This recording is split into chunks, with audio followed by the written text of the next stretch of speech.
बहुत पुरानी बात है। बहारस्तान नामक एक देश की एक छोटी सी बस्ती में नसीब बख्ता नाम का एक गरीब कुम्हार रहता था। वह दिन भर मेहनत करता, मिट्टी से खूबसूरत बर्तन बनाता और फिर शाम को उन्हें अपने गधे पर लाद कर शहर में बेचने जाया करता। यह उसकी रोजमर्रा की दिनचर्या थी। मेहनत के बावजूद उसकी जिंदगी बड़ी मुश्किलों में गुजर रही थी, लेकिन वह ईमानदारी से अपने काम में लगा रहता। इसी बस्ती के पास एक घना जंगल था, जहां एक खूंखार शेर का आतंक था। बस्ती के लोग इस शेर से बहुत परेशान थे। वह आए दिन गांव के लोगों और उनके जानवरों का शिकार करता था। बस्ती में डर और दहशत का माहौल था। कई बार गांव वालों ने शेर को पकड़ने की कोशिश की, लेकिन हर बार वह उनकी पकड़ से बच निकलता। धीरे धीरे बस्ती के लोग इतने भयभीत हो गए कि उन्होंने रात के समय बाहर निकलना ही बंद कर दिया। नसीब बख्ता इन सब से बेखबर अपनी दिनचर्या में व्यस्त रहता। वह सुबह उठता, मिट्टी खोद कर लाता, उसे गूंथता और बर्तन बनाता, फिर उन्हें धूप में सुखाता और भट्टी में पकाता। इस मेहनत से तैयार किए गए बर्तनों को वह शाम के समय शहर में बेचने जाता। इसी तरह उसकी जिंदगी गुजर रही थी। एक दिन वह रोज की तरह शहर से वापस लौटा। दिन भर की मेहनत से थक चुका था। आमतौर पर वह अपने गधे को अस्तबल में बांधता था, लेकिन उस दिन थकावट इतनी थी कि उसने उसे घर के आंगन में ही एक पेड़ से बांध दिया और खुद सोने चला गया। उधर जंगल में तेज आंधी तूफान आ गया। हवाएं इतनी तेज थीं कि बड़े बड़े पेड़ जड़ों से उखड़कर गिरने लगे। बिजली की कड़क और बादलों की गड़गड़ाहट से पूरा जंगल कांप उठा। शेर उस समय अपने शिकार की तलाश में निकला था, लेकिन इस खौफनाक तूफान को देखकर वह भी डर गया। शिकार करने का इरादा छोड़कर वह खुद को बचाने के लिए सुरक्षित जगह ढूंढने लगा। भागते भागते उसे बस्ती के करीब एक पुरानी झोंपड़ी दिखाई दी। वह झोंपड़ी बहुत समय से वीरान पड़ी थी। शेर ने सोचा कि तूफान से बचने के लिए यही सबसे सुरक्षित जगह हो सकती है। वह तुरंत झोंपड़ी के अंदर चला गया और कोने में दुबक कर बैठ गया। तेज बारिश और तूफान की आवाज में कुछ ही देर में वह गहरी नींद में सो गया। दूसरी ओर तेज बारिश की आवाज से कुम्हार की नींद खुल गई। उसे अचानक ध्यान आया कि उसका गधा तो बाहर पेड़ के नीचे बंधा हुआ था। बेचारा बारिश में भीग रहा होगा। वह फौरन उठकर बाहर आया, लेकिन वहां पहुंचकर जो देखा उससे वह हैरान रह गया। गधा वहां नहीं था, केवल उसकी जंजीर जमीन पर पड़ी थी। कुम्हार घबरा गया। उसने सोचा, लगता है मेरा गधा जंजीर तोड़वाकर बारिश से बचने के लिए कहीं भाग गया है, मगर जाएगा कहां? जरूर किसी झोंपड़ी में जाकर छुप गया होगा। यह सोचकर कुम्हार बारिश में भीगता हुआ अपने गधे की तलाश में जंगल की ओर निकल पड़ा। करीब 1 घंटे बाद वह एक सुनसान झोंपड़ी के पास पहुंचा। आसमान में रह रहकर बिजली चमक रही थी, जिससे थोड़ी थोड़ी रोशनी हो रही थी। बिजली की एक तेज चमक में उसने देखा कि झोंपड़ी के दरवाजे के पास कोई बड़ा जानवर सोया हुआ था। कुम्हार खुशी से चिल्लाया, मिल गया, मिल गया मेरा गधा। अडियल यहां मजे से पड़ा सो रहा है और मैं जंगल में तुम्हारी तलाश में 1 घंटे से मारा मारा फिर रहा था। दरअसल वह गधा नहीं, बल्कि वही खूंखार शेर था जिसने बारिश से बचने के लिए इस झोंपड़ी में पनाह ली थी। लेकिन अंधेरे की वजह से कुम्हार नसीब बख्ता अपने गधे और शेर में कोई फर्क महसूस न कर सका। वह गुस्से में भरा हुआ था, इसलिए बिना कुछ सोचे समझे उसने शेर के सिर और कंधे पर 2-4 थप्पड़ जड़ दिए और छलांग लगाकर उसकी पीठ पर सवार हो गया। जैसे ही वह शेर की पीठ पर बैठा, उसने जल्दी से रस्सी को कसकर पकड़ लिया ताकि यह गधा रास्ते में कहीं भाग न जाए। फिर गुस्से में चिल्लाया, बड़े जिद्दी और ढीठ हो गए हो तुम। जंजीर खोलकर भागने की हिम्मत कैसे हुई? अब इतने निडर हो गए हो कि घर से भाग निकलो और मैं तुम्हारे पीछे अंधेरे में भटकता फिरूं? कान खोलकर सुन लो, अगर दोबारा भागने की कोशिश की तो चारे में झर मिलाकर खिला दूंगा। यह सुनकर शेर डर के मारे कांपने लगा। उसकी तो जान ही सूख गई। उसने सोचा, अगर मैंने इसके हुक्म की नाफरमानी की तो यह सच में मुझे मार डालेगा। उसके लिए अब सबसे सही यही था कि वह चुपचाप इसकी बात माने। घनघोर अंधेरा था, बारिश तेज हो रही थी और कड़ाकेदार बिजली चमक रही थी। ऐसे में शेर जंगल के रास्ते पर दौड़ते हुए अंदर ही अंदर खौफ में डूबा हुआ था। यह मैं किस मुसीबत में फंस गया? उसे अपनी गर्दन में बंधी रस्सी का फंदा बहुत मजबूत महसूस हो रहा था, लेकिन डर के कारण उसने हिलने डुलने की भी हिम्मत नहीं की। आखिरकार वह जंगल के किनारे बसी झोंपड़ी के पास पहुंचा। कुम्हार ने उसे घर के अंदर खींचा और आंगन में एक पेड़ से जंजीर के साथ कसकर बांध दिया। आधी रात का वक्त था, ठंड बढ़ गई थी और कुम्हार बहुत थक चुका था, इसलिए वह निश्चिंत होकर अंदर जाकर सो गया। सुबह हुई, सूरज की किरणें बस्ती में फैलने लगी। गांव के लोग रोज की तरह अपने काम पर जाने के लिए घरों से निकले। जब वे कुम्हार नसीब बख्ता के घर के पास से गुजरे तो अचानक उनकी नजर उस पेड़ पर पड़ी, जहां एक कदम आगे वही खूंखार शेर जंजीर से बंधा हुआ बैठा था। गांव वालों की आंखें फटी की फटी रह गईं। कुछ पलों तक वे यकीन ही नहीं कर पाए कि यह वही शेर था जिसने बस्ती में तबाही मचा रखी थी। फिर किसी ने चिल्लाकर कहा, अरे ये तो वही खूंखार शेर है, और इसे बांधा किसने? कुछ ही देर में यह खबर पूरे गांव में आग की तरह फैल गई। कुम्हार नसीब बख्ता ने जिंदा शेर को पकड़ लिया। गांव वालों ने नसीब बख्ता की बहादुरी की खूब तारीफ की। उनकी खुशी की सबसे बड़ी वजह यह थी कि यह वही शेर था जिसने न जाने कितनी बकरियां और भैंसें खा ली थीं। अब उनकी परेशानी हमेशा के लिए खत्म हो गई थी। कुम्हार खुद भी यह समझ नहीं पा रहा था कि गांव वाले उसकी इतनी तारीफ क्यों कर रहे हैं। उसने उन्हें समझाने की कोशिश की, मैंने कोई बड़ा काम नहीं किया, मैं तो बस अपने गधे को पकड़कर घर ले आया हूं। लेकिन जब उसने ध्यान से देखा तो पाया कि जिसे वह अपना गधा समझ रहा था वह दरअसल वही खूंखार शेर था। इसी दौरान बहारस्तान का बादशाह दारा गुल बहुत चिंता में डूबा हुआ था। पड़ोसी देश दागिस्तान का राजा औरंग शुजा बहुत ताकतवर था और वह बहारस्तान के कई इलाकों पर जबरदस्ती कब्जा करना चाहता था। दोनों राज्यों के बीच लड़ाई छिड़ चुकी थी और आए दिन दागिस्तान की सेना हमले कर रही थी। बादशाह दारा गुल जानता था कि उसकी सेना बहादुर है, लेकिन दुश्मन की फौज संख्या में कई गुना ज्यादा थी। उसे किसी ऐसे वीर सेनापति की तलाश थी जो उसकी सेना की सही तरीके से कमान संभाल सके और दुश्मन को हमेशा के लिए मार भगाए। इसलिए उसने तुरंत अपने मंत्रियों और सेनापतियों को दरबार में बुलाया। वे सब सलाह मशविरा करने लगे कि कौन ऐसा योद्धा हो सकता है जो इस युद्ध को जीतने में मदद कर सके। इसी बीच उसके एक वजीर फतेह जंग को अचानक कुछ याद आया। वह जोश से खड़ा हुआ और बोला, जहां आप नाहा, हमें किसी और की तलाश करने की जरूरत नहीं है। हमारे अपने मुल्क में ही एक ऐसा बहादुर इंसान मौजूद है जिसने अपनी दिलेरी का सबूत दिया है।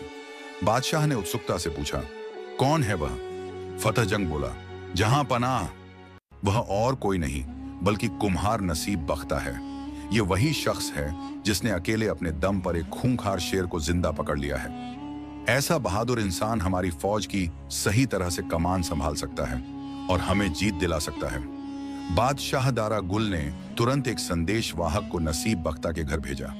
जब नसीब बख्ता को यह खबर मिली कि उसे सेना का सेनापति बनाया जा रहा है तो वह हैरान रह गया। उसे यह सब किसी मजाक से कम नहीं लग रहा था, लेकिन आदेश को टालना भी संभव नहीं था। वह अनमने मन से तैयार होकर शाही महल पहुंचा। महल में बादशाह ने उसका शानदार स्वागत किया और उसकी खूब खातिरदारी की। फिर आदेश दिया कि वह अगले दिन फिर दरबार में हाजिर हो। नसीब बख्ता के होश उड़ गए। वह सोचने लगा, यह सब मेरे साथ क्या हो रहा है? कहां मैं एक साधारण कुम्हार और कहां एक सेनापति बनने जा रहा हूं। यह सब उस गधे की वजह से हुआ जो शेर बन बैठा। आखिरकार साधारण और अनपढ़ नसीब बख्ता को सेना का सेनापति बना दिया गया। उसने न कभी तलवार चलाई थी और न कभी घुड़सवारी की थी। जैसे ही वह घर पहुंचा, गुस्से में शेर से बोला, यह सब तेरी ही वजह से हुआ है। अगर तू गधा ही बना रहता तो मैं आज भी अपनी मिट्टी के बर्तन बना रहा होता। अब देख, मैं सेनापति बना दिया गया हूं, जबकि मुझे कुछ भी नहीं आता। उसकी बीवी यह सुनकर मुस्कुराई और बोली, शेर को दोष मत दो, इसमें इसकी कोई गलती नहीं, बल्कि तुम्हारे तो नसीब खुल गए हैं। खुदा का शुक्र अदा करो कि उसने तुम्हें इतना बड़ा पद दिया। अब हिम्मत मत हारो, खुदा तुम्हारी मदद करेगा। यह तो हमारे अच्छे दिनों की शुरुआत है। नसीब बख्ता सोच में पड़ गया। अब उसके पास कोई रास्ता नहीं बचा था सिवाय इस नई जिम्मेदारी को निभाने के। अगले दिन सेनापति नसीब बख्ता अपनी बीवी के साथ शाही महल पहुंचा। बादशाह दारा गुल उसे देखकर बहुत प्रसन्न हुआ और उसकी खूब खातिरदारी की। फिर उसने आदेश दिया, हमारे पड़ोसी राज्य का शासक औरंग शुजा लगातार हमारी भूमि पर हमले कर रहा है। हालांकि वह हर बार असफल रहता है, लेकिन अब वह युद्ध की पूरी तैयारी कर रहा है। हमारी सेना भी तैयार है, लेकिन हमें एक योग्य सेनापति की जरूरत है। कल सुबह शत्रु की सेना हमारे क्षेत्र में घुसने वाली है। तुम्हें सेना की कमान संभालनी होगी और दुश्मन को ऐसा सबक सिखाना होगा कि वह दोबारा हमारी ओर आंख उठाने की हिम्मत न करे। बादशाह दारा गुल ने नसीब बख्ता और उसकी पत्नी के रहने के लिए एक शानदार महल बनवाया। वहां एक अस्तबल भी था जिसमें एक मजबूत और तेज काला घोड़ा तैयार खड़ा था, जो उसे युद्ध के मैदान में ले जाने के लिए दिया गया था। लेकिन नसीब बख्ता पूरी रात सो नहीं सका। वह परेशान था क्योंकि उसने कभी घुड़सवारी नहीं की थी। वह सोचने लगा, अगर मैं घोड़े से गिर गया तो सब लोग मुझ पर हंसेंगे और कहेंगे कि सेनापति खुद ही घोड़े पर टिक नहीं सका। सुबह होते ही उसने अपनी बीवी को जगाया और दोनों अस्तबल पहुंचे। वहां खड़ा घोड़ा वाकई बहुत सुंदर और ताकतवर था।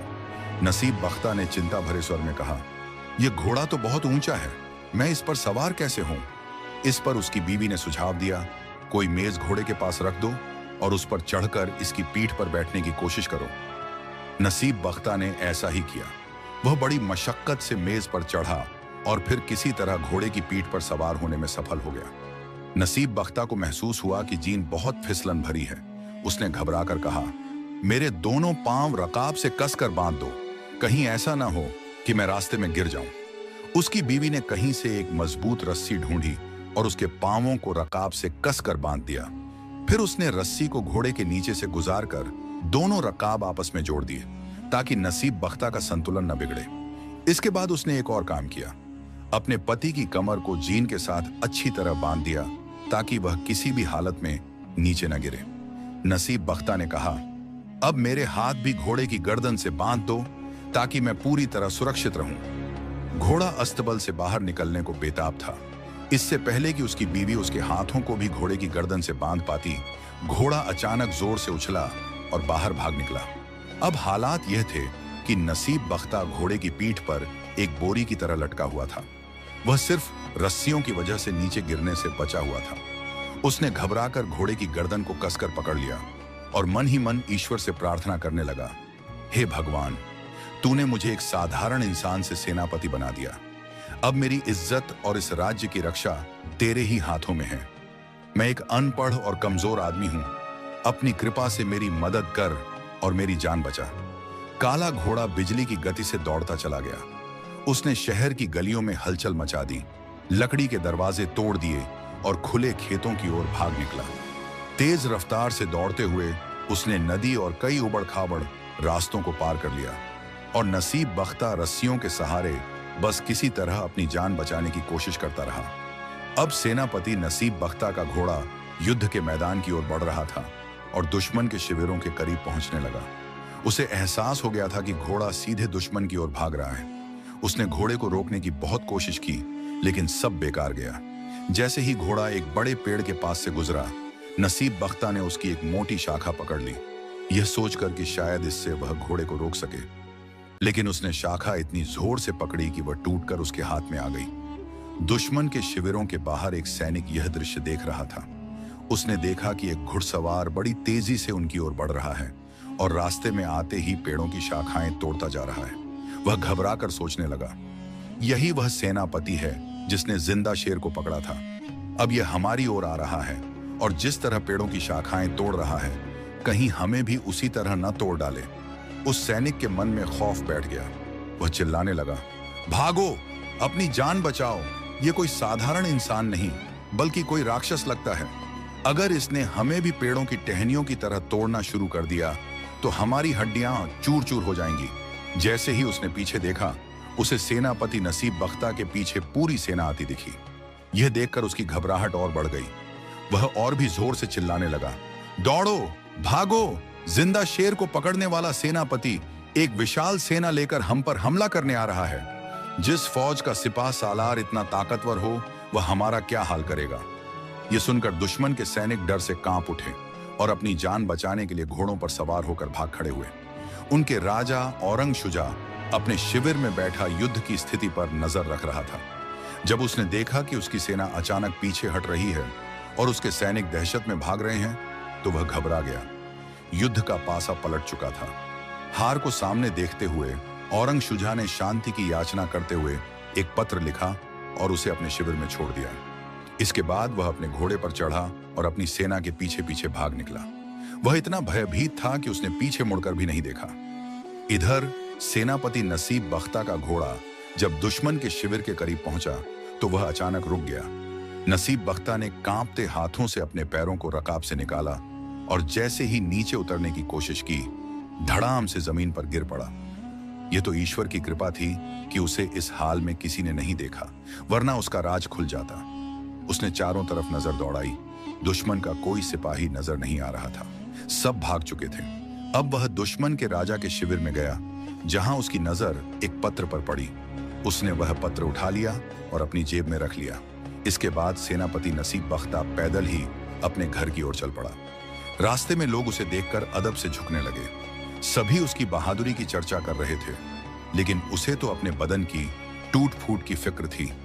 जैसे ही वह घर पहुंचा, उसने अपनी जेब से वह पत्र निकाला और अपनी पत्नी को देते हुए कहा, यह पत्र बादशाह दारा गुल तक पहुंचा दो। और हाँ, एक बात ध्यान से सुन लो, ईश्वर ने हमारी इज्जत रख ली है, लेकिन अब मैं अपनी जिंदगी में कभी घोड़े की पीठ पर नहीं बैठूंगा। बादशाह को बता देना कि दुश्मन डर कर भाग चुका है और अब दोबारा हमारे देश की ओर आंख उठाकर भी नहीं देखेगा। लेकिन पत्र में क्या लिखा है ये मैं नहीं जानता। बस ये काम तुम कर दो और अब मुझे सोने दो। मेरा बदन टूटकर चूर चूर हो गया है। इस घोड़े ने मेरी हड्डी पसली एक कर दी है। इतना कहकर नसीब बख्ता लंबी सांस लेकर बिस्तर पर लेट गया और चैन की नींद सो गया। कुम्हार सिपह सालार नसीब बख्ता की पत्नी खत लेकर शाही महल की ओर रवाना हुई। जब बादशाह दारा गुल ने दुश्मन राजा औरंगशुजा का पत्र पढ़ा तो वह बेहद प्रसन्न हुआ और अपने नए सेनापति की खूब प्रशंसा की। उसने कहा, तुम्हारे पति इस समय कहाँ हैं? नसीब बख्ता की पत्नी ने अदब से सिर झुकाकर जवाब दिया, हुजूर, वह बहुत थके हुए हैं और घर पर आराम कर रहे हैं। यदि आप हुक्म दें तो मैं उन्हें जगाकर आपकी सेवा में भेज दूं। बादशाह दारा गुल मुस्कुराकर बोला, नहीं, उसे अब जगाने की जरूरत नहीं, उसे आराम करने दो। सुबह हमारे पास भेजना, हम उसे उचित इनाम से नवाजेंगे। नसीब बख्ता की पत्नी ने सिर झुकाकर कहा, जो हुक्म जहां पनाह, और वह वहां से चली गई। अगली सुबह सिपह सालार नसीब बख्ता पैदल ही अपने घर से शाही महल की ओर रवाना हुआ। पूरे शहर में उसका स्वागत करने के लिए लोग सड़कों पर उमड़ पड़े। गलियों को रंग बिरंगी झंडियों से सजाया गया था। लोग उसकी बहादुरी के चर्चे कर रहे थे। कोई कह रहा था, देखो हमारे सिपह सालार कितने सादे इंसान हैं। घोड़े पर सवार होने की बजाय वह पैदल ही शाही महल जा रहे हैं। दूसरा बोला, यह हीरो है हमारा, जिसने अकेले ही दुश्मन को मार भगाया। जब नसीब बख्ता शाही महल पहुंचा तो बादशाह दारा गुल ने उसे बड़े सम्मान के साथ अपने पास बिठाया। वे दोनों कुछ देर तक आपस में बातचीत करते रहे। इसके बाद बादशाह ने नसीब बख्ता को ढेरों इनामों से नवाजा। अब देश में अमन चैन कायम हो गया। लोग खुशहाल हो गए। दुश्मन राजा औरंगशुजा ने दोबारा कभी हमला करने की हिम्मत नहीं की और इस तरह एक साधारण कहार नसीब बख्ता अपनी किस्मत से सिपह सालार बनकर अमर हो गया।